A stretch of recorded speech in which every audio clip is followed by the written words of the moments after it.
Jags are moving forward with Leonard Fournette this year.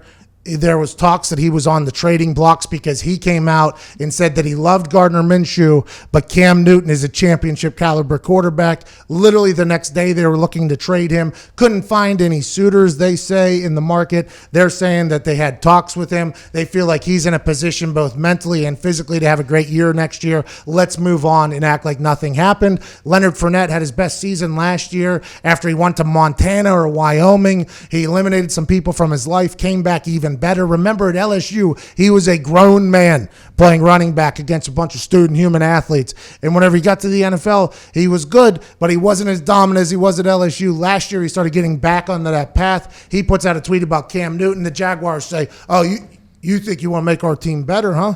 Well, we'll trade your ass right out. You saw what we did to Jalen? You saw what we did to Jalen? We got his ass out of here. And Ngakoue, he once gone. You know what we're not going to do? We're not going to let him go anywhere. But you don't want to go and you want somebody else? You'll be the hell out of here. Couldn't find a suitor. He's back. The Jacksonville Jaguars are a very interesting story going into next season.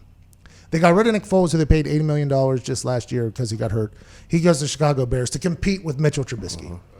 Gardner Minshew's their guy. I guess whenever they drafted him in the 6th round or whatever, there's a quote, Doug Marrone saying, we got our guy or whatever.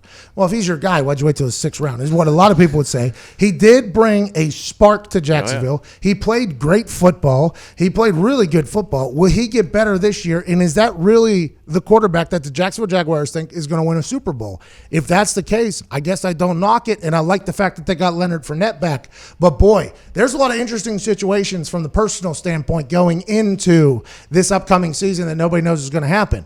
For instance, Aaron Rodgers, he can't love LaFleur and Gunther, or maybe he does. No, but he doesn't.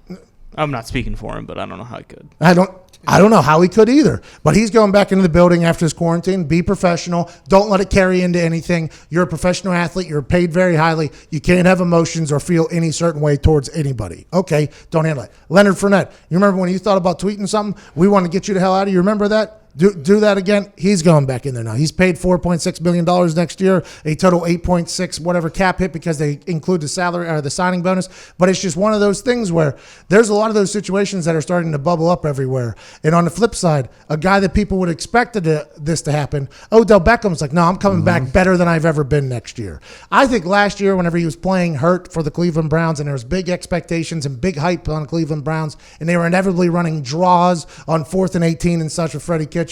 Odell Beckham Jr., who needed surgery, didn't have his best year, wasn't a target on the offense a lot of the time, didn't get the ball as much. Everybody thought that Odell Beckham would lose his mind. He did not. He's getting surgery. National championship night, Odell Beckham had one, celebrating LSU, brought back bad PR. Now he's just going to work. He's saying he's going to be back better than ever. And it feels like the tide is kind of turning on how players kind of shape the image of what's going to happen to them. And the future, I think, is going to be an insane one with all social media and the way things are handled. I may be dumb saying this. Where's Cam Newton going? Nobody knows. Great question. He's not going to Jacksonville, allegedly. Nope. No. Are we sleeping on Gardner? He was 6-6 last year with the Jacksonville Jaguars. He had 21 touchdowns and 6 interceptions. When Nick Foles came back from the injury, he lost his job again to Gardner Minshew because they were like, well, Gardner's better than Nick Foles. Also, selling bandanas and mustaches to a fan base that needs to be reinvigorating. He is very good.